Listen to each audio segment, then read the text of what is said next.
Hey everyone, the Fever Dreams podcast has a new episode out right now if you haven't listened yet. It's called The 5th Battalion. This episode is an action-style blockbuster in audio form. After his girlfriend is mysteriously kidnapped, a man discovers he's a reincarnated soldier eternally marooned on Earth as a prison planet and must fight his way to rescue the woman he loves.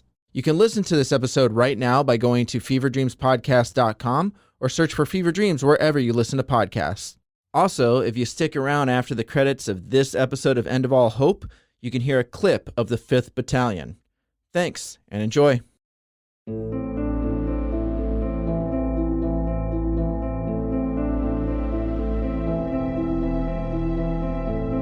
Seven Lamb Productions presents End of All Hope.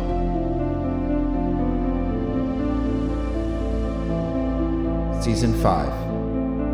Episode 10, Prepare for the Worst.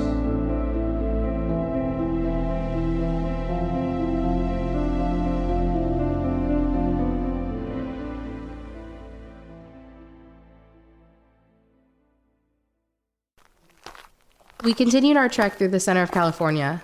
So many abandoned cars on the highway. If we saw keys, we would often try to start the car, but they never worked. It's so hot. I know. We really should change our schedule. We should leave earlier in the morning and rest midday. I'd be okay with that. We've been stopping earlier anyway. That was true, because we would usually end up finding a home to stay in, and if it looked safe, we would call it a day, even if it was early, rather than chance not finding anything at all. Is Bodega Bay nice? I mean, it's been a while since I've been there, but last I remember, it was really pretty. Very scenic. You ever watch that old movie called The Birds? No, but I've heard of it. It's a horror movie, right? Yeah, came out in like the 60s. It's an Alfred Hitchcock film. That's the guy who did Psycho, right? Yeah, that's right. My friend Sophia loved movies. She's the one who showed me Psycho. I watched it with her family. Really? Yeah, her family would do movie nights all the time. And they watched a lot of old movies. I wasn't always a fan of the black and white stuff, but some of them were okay. Although a lot of her dad's favorites were old westerns. Well, The Birds was filmed in Bodega Bay. Oh, wow. That's cool. Do they have props there and stuff? I'm not sure. Possibly. I went on vacation a couple years ago with Mom, and we went to this small town in Georgia where they shot The Walking Dead. They actually shot a lot of movies there for some reason. And when you walk down the street, they have these markers in the sidewalk naming all the movies and shows. It's pretty cool. And then there's this shop where you can buy Walking Dead merch. Oh, wow. I never got into that show, but I heard a lot of people liked it. I did. I'm surprised Mom let me watch it, but it was on TV. Plus, you already watched things like Psycho, right? Yeah, but that movie wasn't scary. The Walking Dead is at least scary sometimes. I was never a fan of zombie films. I had a few exes that tried to turn me on to them, showed me 28 Days Later, Dawn of the Dead, and Shaun of the Dead, and so many others. It never worked, and now living it. But these aren't zombies. They're aliens. No, I know, but shriekers, seeing people like that, it's unnerving. I'm still not used to it. Yeah. I know the other ones are bigger, but shriekers look creepier because they were people. Exactly. Close enough to zombies, if you ask me. Why do you think those other ones were dead? The ones by that house? Yeah, or the ones outside the gas station. We had run across several dead shriekers, and each time they weren't shot and showed no visible injuries, besides the typical bite and scratch marks. Honestly, I'm not sure, but it may be that they have a lifespan. You think? That, or they starve. They look scrawny and weak. Yeah, especially that one that tried to attack me. We haven't seen them eat, so it's possible. Good. I hope they all die. Except that we won't necessarily be rid of them. Why? Because thrashers are still around, and in droves. What's in droves mean? Means in large numbers. Oh, but they eat the alien plants. Right. So as long as the plants keep growing, I don't see them going away. In fact, now we have that big one to worry about too. And there could be other stuff, right? Yeah, good news is we haven't seen much around here, now that we're out of the vegetation. Yeah, but over there, there's a lot. She pointed to the west. We could see the light blue algae and moss hanging from tall pines.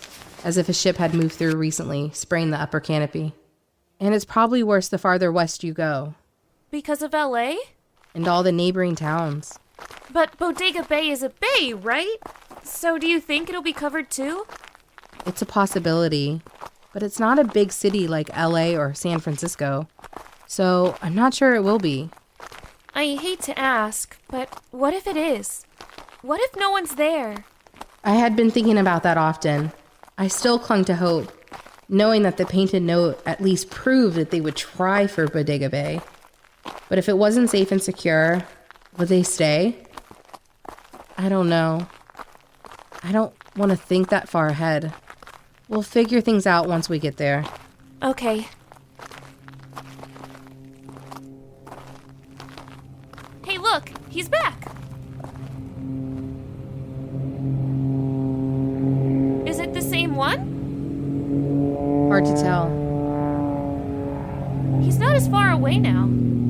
That's 'cause we're closer. We've walked a decent amount the last couple days. So then he must have a home base or something. Probably. We watched the plane fly back and forth over the horizon. The sun was still beating down on us. I saw Brielle take out her water bottle and chug.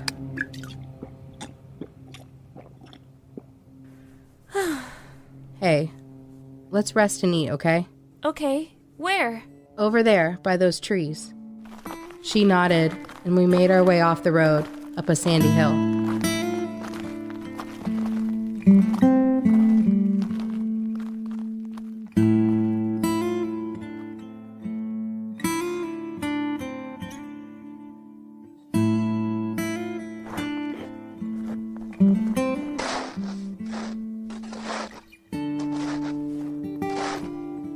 We stood at a small gravesite on the far northeast side of the quarantine zone. There were a few graves dug here, including one of the rangers, a guy named Darren, who died liberating the zone.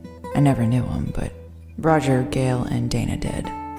There were a few others buried here. Supply runners who lost their lives trying to help the zone. And now, Roger. I still think you guys should have left his body up there. At the military base? Yeah. What happens if we have to make the big move? We don't know if we will yet. It's right for him to be here. This was our home for a long time, regardless of what happens now. Can we save this for later? I agree with Travis. Fine. Gail finished compacting the dirt over Roger's body. He leaned the shovel on a near tree and stood next to the others. There were a decent amount of us here.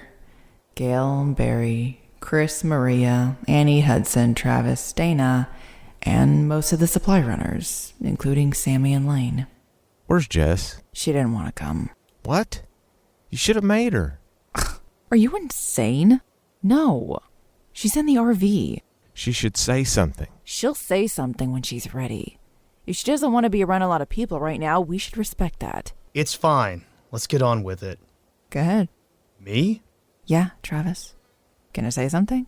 Well, I don't know. Unless someone else wants to. Just do it, man. Yeah, Travis. You were always up Roger's ass anyway. Sammy. Sorry. Asshole. Someone's gotta say something. I can if you don't want to, Travis. But let's get this thing done. We have a lot of things to do. Careful, Gail. Your sentimental side is showing. You know I'm right. You want to say something, Mia? I don't. Fine. I'll say something. Damn. Dana stepped forward and looked down at the fresh mound of dirt. Roger wasn't always easy to get along with, but he was a strong leader. I remember the moment we all arrived to the zone. We had actually tried helping multiple zones on the way. Most were already done for, but not here. And not only that, this place was bigger than any of the others we passed. We helped a lot of people on our way, but when we got here, Roger got the bright idea to stay. There were too many people, and all he wanted to do was help. Yeah, that's the kind of guy he was. Always willing to put others first. I remember first talking to him on the radio. The formation of the Rangers. Gail, you were the one who told him of this place. I did. Me and Darren were sent here. I saw it when it was like and knew Roger would want to help out. If it wasn't for him, none of us would have met up. I remember Isaac and Darren having doubts, but we did it anyway. I'm glad we did. This place has been home to us for months now. It looked like Dana was struggling to say more, so I took a step forward.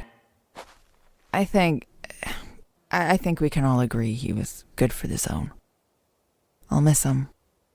I looked at Chris, who nodded her approval. I know she wanted me to say something, and now I did.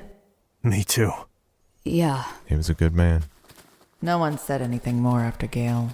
Everyone walked through the site with bowed heads, leaving just me, Chris, and Travis. You gonna come to the meeting? I'm not sure. Okay. Mia, what about Jess? Do you want to go check on her? In a little bit. I'm gonna go for a walk. Okay.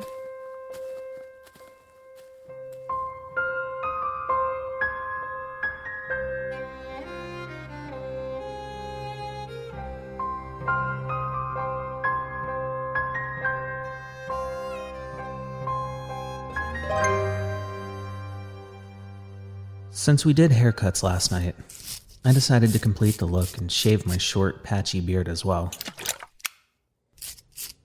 There was a brand new can of shaving cream in the medicine cabinet, and a little cup that I poured water into to rinse. The razor was used, but it wasn't as dull as I initially thought. Still, I was careful. I already cut myself twice. 2 small spots on my chin. You doing okay? A couple of nicks, but it's been a while. I know. I need to shave my legs. There's plenty of shaving cream here. I think I might wait. Ambridge said he's ready. Oh, okay. I'm almost done. All right. But while I stretched my neck inspecting my work, I could see her in the reflection of the mirror, standing in the doorway. What's wrong? Nothing. I just didn't get to really thank you for saving my life. Well, that makes us even, right? I don't know about that. I think you're one up. How so? The rattlesnake? Yeah, but what about Denver? Oh, yeah. I'll run through the park. I forgot about that. Seems so long ago. It does. Okay, then I guess maybe we are even. But who's keeping count? Not me. Not anymore. Good. How's that? I turned to face her. She walked up and touched my cheek. Not too bad. I mean, no hot water and not the best razor. Looks good. You ready? Yeah. Oh, wait. No. What? I forgot. I found something for you. You found something for me?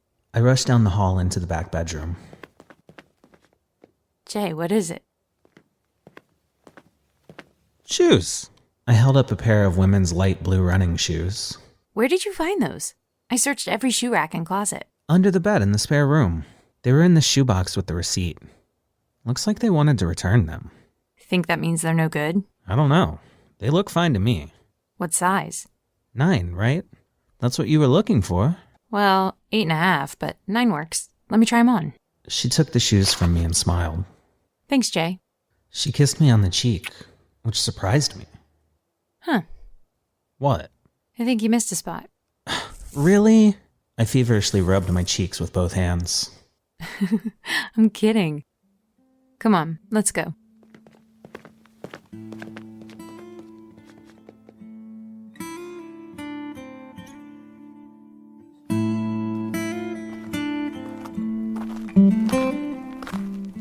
I walked along an old dirt nature trail on the north side of the old quarantine site. It wasn't that far from where we buried Roger. For some reason, I got the urge to visit the spot where me and Roger first met.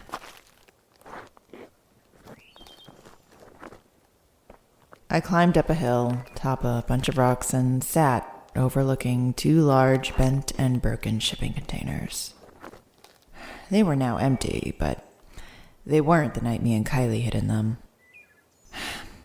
I took a seat on a flat rock, my feet dangling over the edge of the ridge.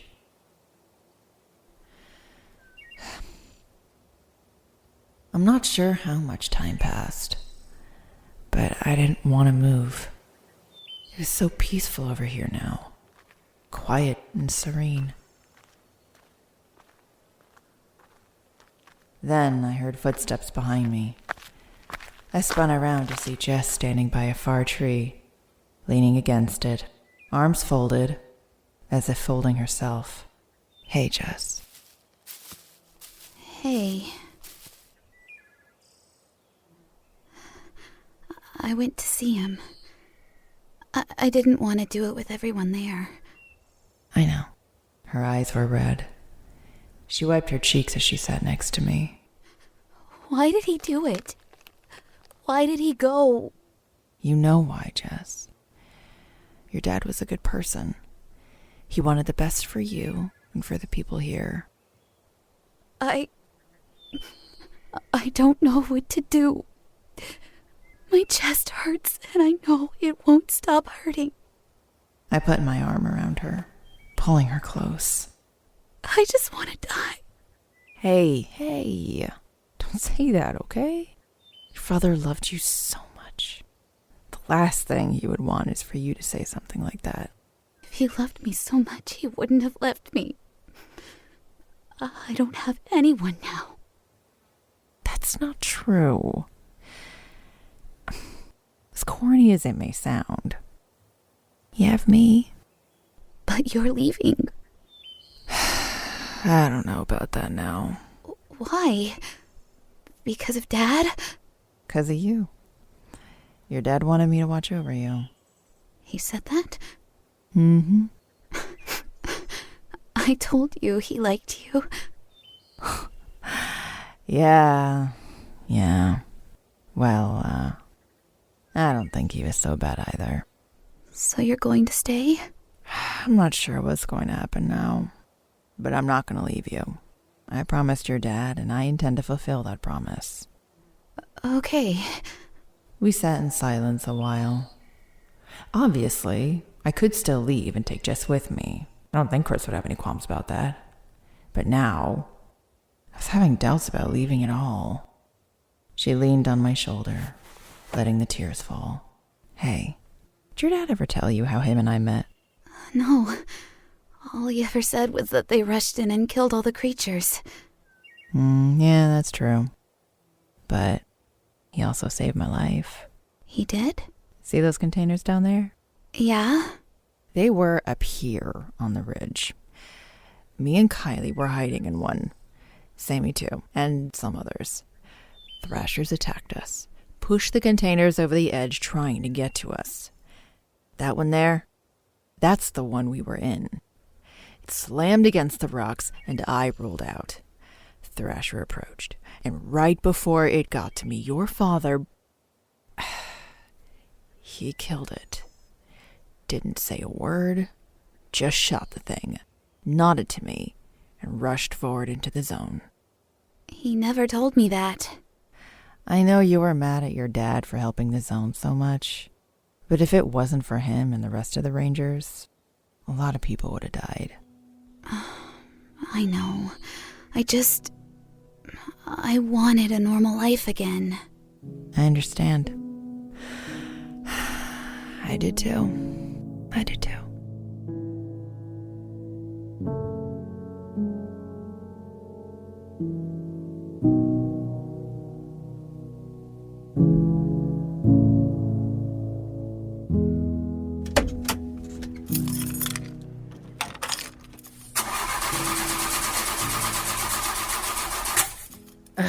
It was worth a shot. Keys were still in the ignition. But no good? No good. I climbed out of the old car to see Brielle standing off the road with hopeful eyes. They can't all be messed up, can they?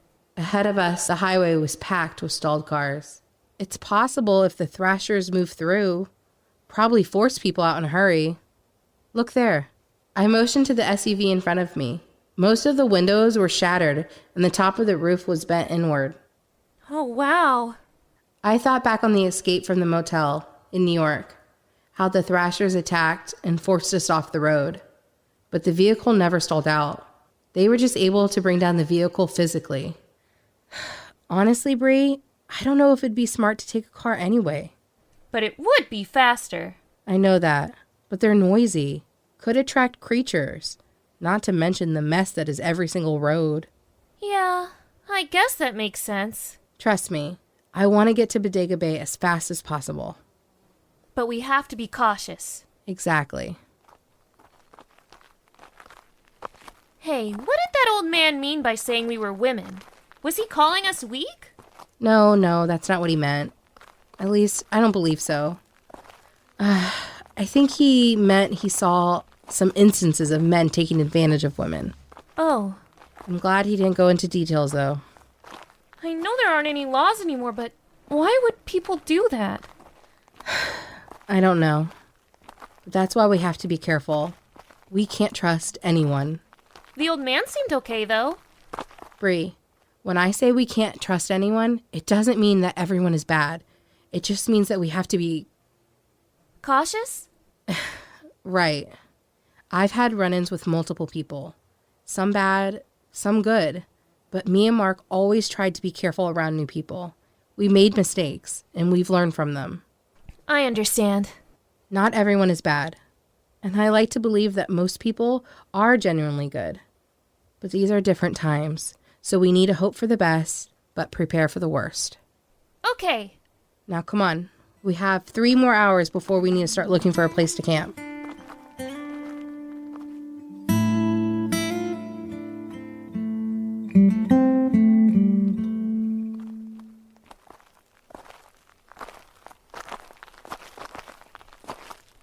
Days passed, and travel was slow.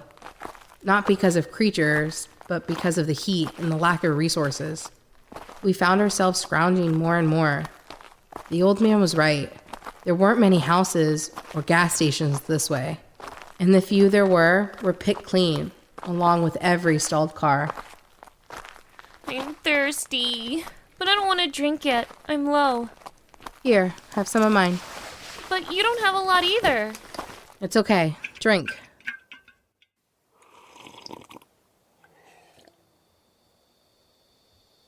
Thank you. You're welcome. We'll find more soon. There's a house up ahead. Let's explore. Okay.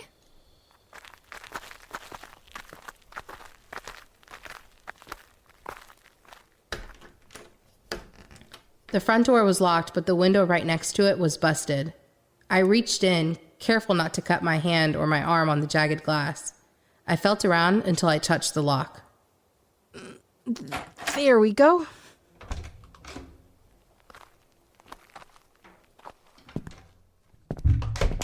I'm going to check out the house.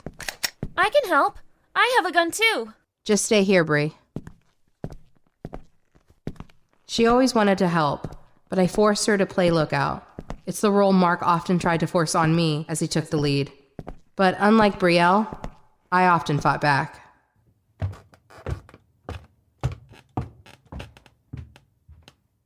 The first floor was empty, but I noticed already that the place was cleared out.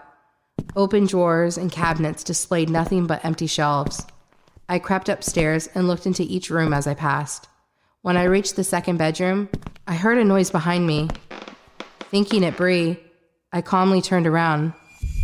But no, there was a young, raggedy man, covered in dirt and sweat. His gun was up, aimed at my chest. Don't move!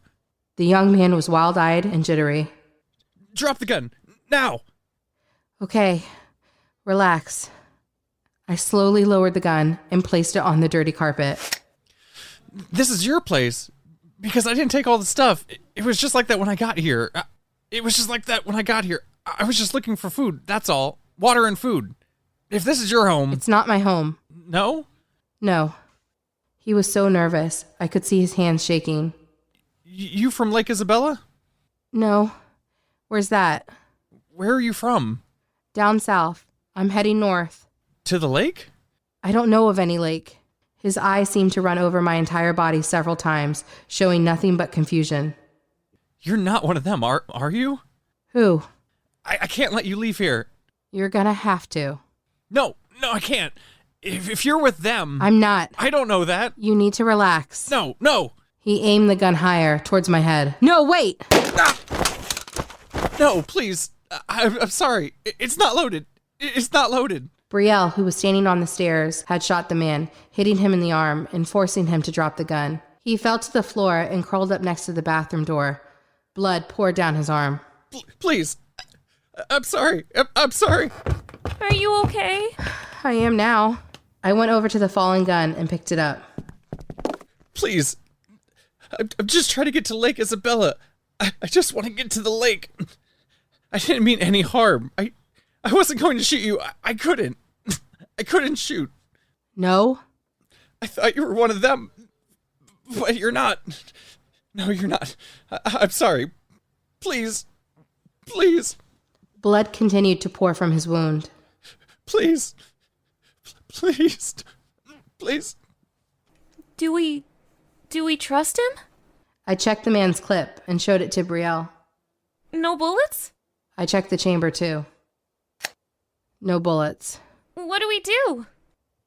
Hey, are you alone? Yes. Yes. Brielle, keep watch. I'll take care of him. Okay. And Bri? Yeah? Thank you. She smiled and made her way down to the end of the stairwell, peering down with her gun up. I made my way over to the injured young man who had his eyes closed and teeth clenched. Hey. Yeah? I'm gonna help, but nothing funny, okay? No. I promise. I rummaged through my pack until I found the first aid kit. I pulled out bandages, cotton balls, and tweezers. I had to get the bullet out. All right, this is gonna hurt. I know. I know.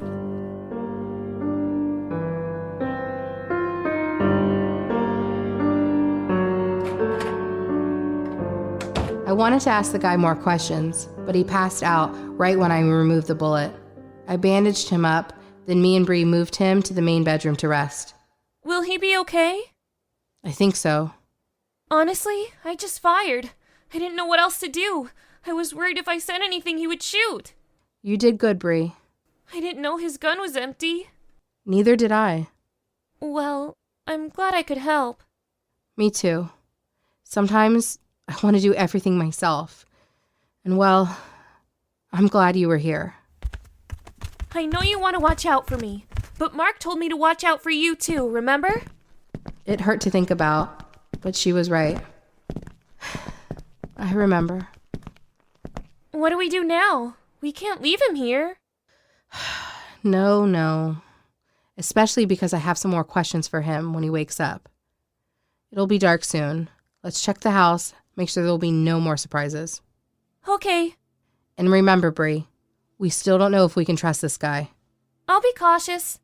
I nodded and went to the front door. I locked it while peeking out the broken window to see the sun setting. That was probably pointless, but oh well. This place wasn't the most secure, but it would have to do for tonight.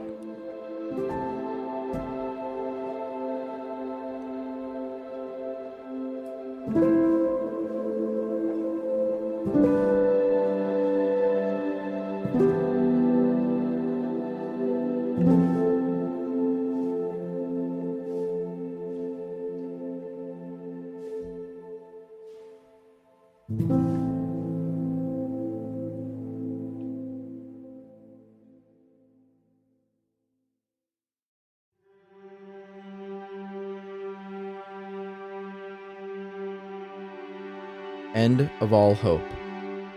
Written by Robert M. Lamb. Edited by Ashley Cardisano.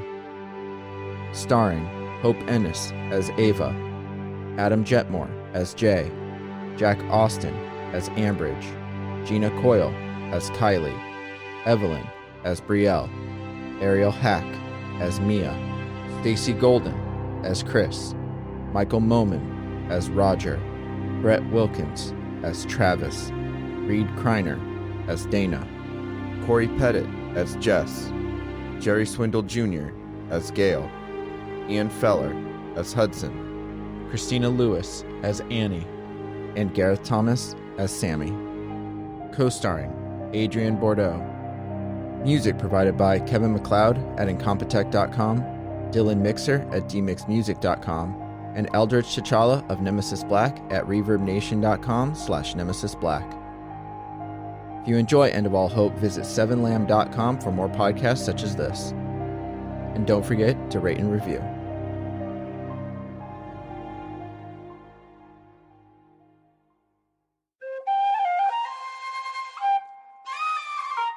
This has been a 7Lamb production.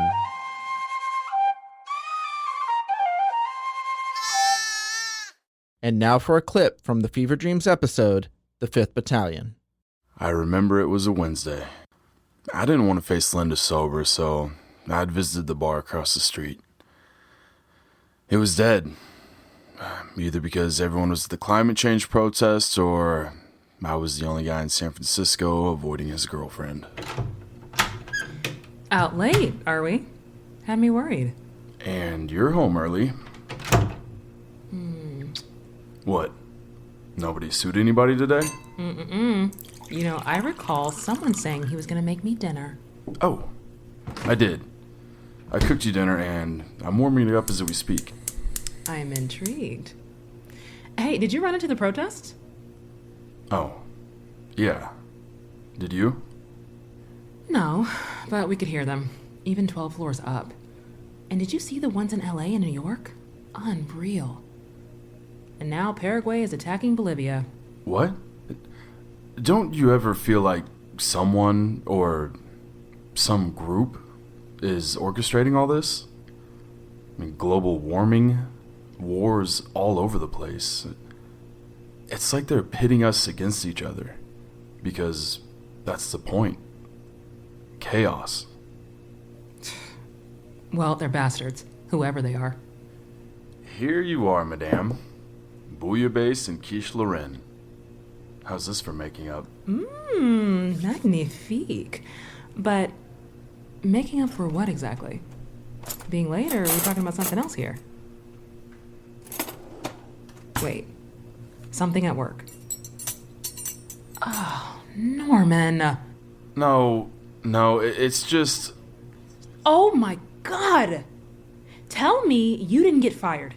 Again. Babe, come on. It was a crap job anyway, and I never meant to be a barista this long, you know? I'm 29. You were spacing out again, huh? That's not fair. Isn't it? You won't go on meds. You won't see a therapist. I might see a therapist. I mean, going solo isn't working so great. Well, I'm glad you're suddenly so self-aware. Damn it! Wait, I want to talk. I don't want to talk, Norman. I want you to show up. I want you to do what you say you're gonna do. Because I am done playing roommate. I need you to find something in your life you actually want to commit to.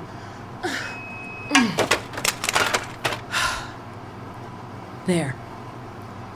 Fixed it. Good night. Well, then, I'm getting up early and making you breakfast. Can't. I have to be in early. But this will be ready in 10 minutes. You haven't even eaten. So freeze it along with my eggs. It was 2 a.m. by the time I finally crawled into bed, drunk and fully dressed. Linda curled into me, and it was easy to pretend that the fight never happened. But an hour later, the door to our bedroom burst open. What? Norm! I fought back, but they kept coming. Pressed one of their guns into Linda's hands. She was frozen, unable to act, but I needed her to snap out of it if we were going to escape. Babe, take the gun. You have to cover me. I can't. You can. Okay. And she did. She covered me all the way as we climbed out and down the fire escape.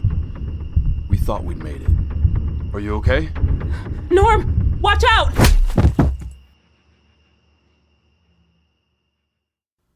When I came to, the sun was starting to rise, and Linda was gone. Linda! Linda! She was nowhere in sight. I crawled back up the fire escape into the apartment. The bodies of the intruders were gone, but so was Linda. Then, I noticed a manila envelope pinned to the wall with a knife. Inside, there was an old flip phone.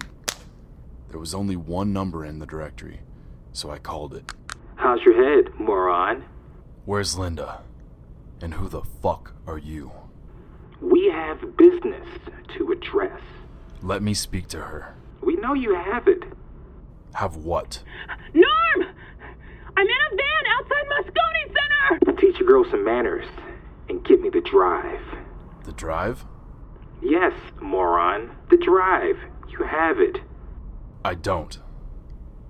But I know where it is. I just need a couple days to get it to you. You have 2 hours. Don't fuck it up, for her sake. Make sure to visit feverdreamspodcast.com to hear the rest of the episode.